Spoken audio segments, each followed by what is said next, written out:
উৎসবে, বিপদে, দুর্ভিক্ষে, শত্রুর সঙ্গে সংগ্রামকালে, রাজদ্বারে এবং শ্মশানে যে সঙ্গে থাকে সেই প্রকৃত বন্ধু।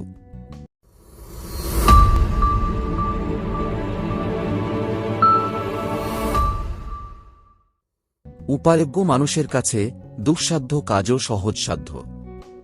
আপদের নিশ্চিত পথ হল ইন্দ্রিয়গুলির অসংযম, তাদের জয় করা হল সম্পদের পথ। যার যেটি ইচ্ছিত সে সেই পথেই যায়।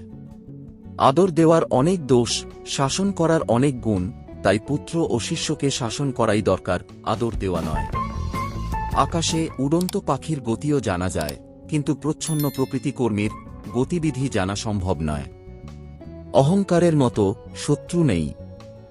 অভ্যাসহীন বিদ্যা, অজীর্ণে ভোজন, দরিদ্রের সভায় কালক্ষেপ এবং বৃদ্ধের তরুণী ভার্যা বিস্তুল্য। অন্তঃসার শূন্যদের উপদেশ দিয়ে কিছু ফল হয় না, মলয় পর্বতের সংসর্গে বাঁশচন্দনে পরিণত হয় না। অনেকে 4টি বেদ এবং ধর্মশাস্ত্র অধ্যয়ন করলেও আত্মাকে জানে না, হাতা যেমন রন্ধনরস জানে না। অতি পরিচয়ে দোষ আর ঢাকা থাকে না। মন খাঁটি হলে পবিত্র স্থানে গমন অর্থহীন। বিরাট পশুপালের মাঝেও শাবক তার মাকে খুঁজে পায়। অনুরূপ যে কাজ করে অর্থ সবসময় তাকেই অনুসরণ করে। যারা পরিশ্রমী তাদের জন্যে কোনো কিছুই জয় করা অসাধ্য কিছু নয়। শিক্ষিত কোনো ব্যক্তির জন্যে কোনো দেশই বিদেশ নয়। মিষ্টভাষীদের কোনো শত্রু নেই। মনের বাসনাকে দূরীভূত করা উচিত নয়।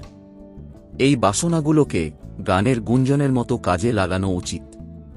যে রাজা শত্রুর গতিবিধি সম্পর্কে ধারণা করতে পারে না এবং শুধু অভিযোগ করে যে তার পিঠে ছুরিকাঘাত করা হয়েছে, তাকে সিংহাসনচ্যুত করা উচিত।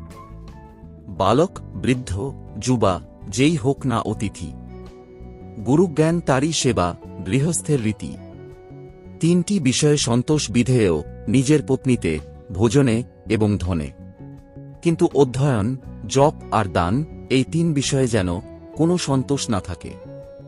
দুর্বলের বল রাজা, শিশুর বল কান্না, মূর্খের বল নীরবতা, চোরের মিথ্যাই বল। বিদ্বান সকল গুণের আধার, অজ্ঞ সকল দোষের আকর।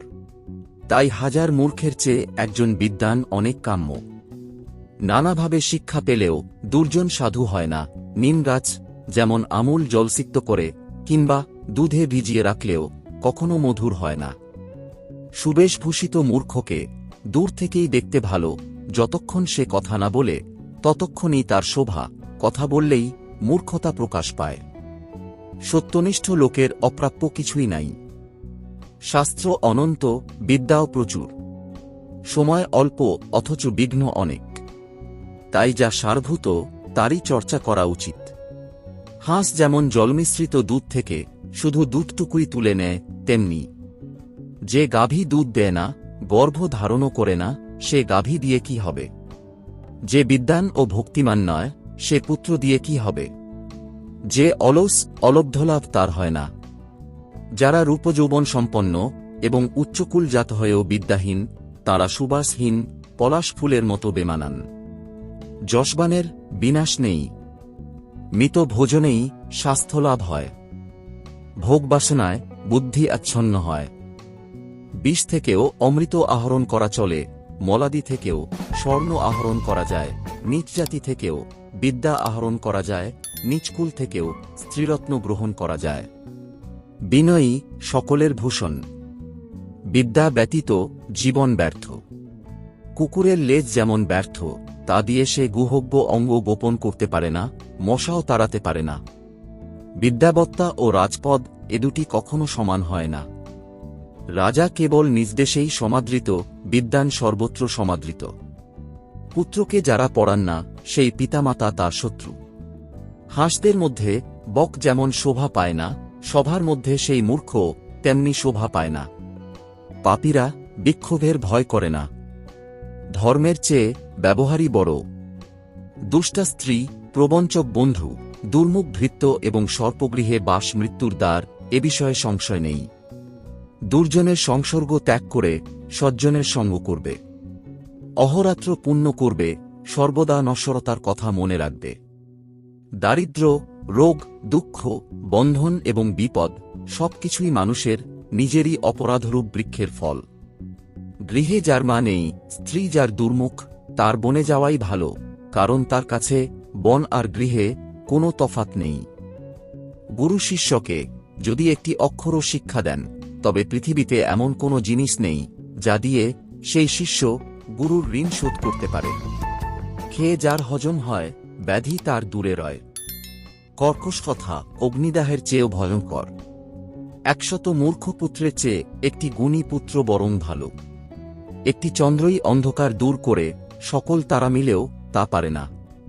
একটি কুবৃক্ষের কোটরের আগুন থেকে যেমন সমস্ত বন ভস্মীভূত হয়, তেমনি একটি কুপুত্রের দ্বারাও বংশ দগ্ধ হয়। অধমেরা ধন চায়, মধ্যমেরা ধন ও মান চায়, উত্তমেরা শুধু মান চায়। মানই মহতের ধন। বিদ্যাভূষিত হলেও দুর্জনকে ত্যাগ করবে। মণিভূষিত হলেও সাপ কি ভজনকর নয়। বিদ্যার চেয়ে বন্ধু নাই, ব্যাধির চেয়ে শত্রু নাই। সন্তানের চেয়ে স্নেহপাত্র নাই, দৈবের চেয়ে শ্রেষ্ঠ বল নাই।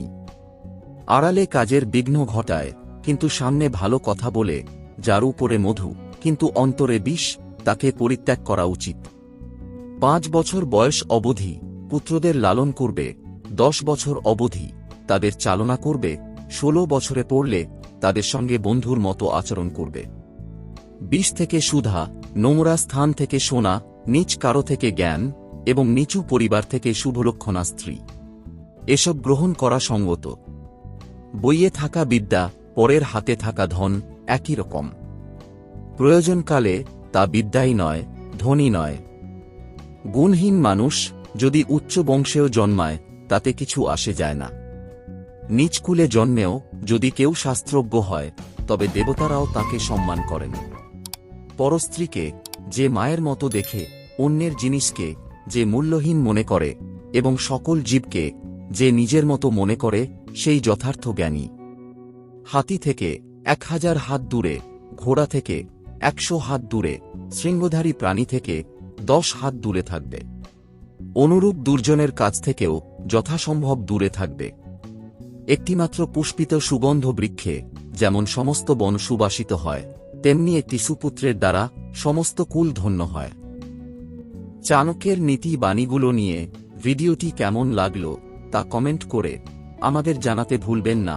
আপনার ভালো লেগে থাকে তাহলে আপনি আপনার বন্ধু ও আপনার ভালোবাসার মানুষদের সাথে শেয়ার করে সবাইকে দেখার সুযোগ করে দেবেন। আপনাকে অসংখ্য ধন্যবাদ আপনার মূল্যবান সময়টুকু দেওয়ার জন্য।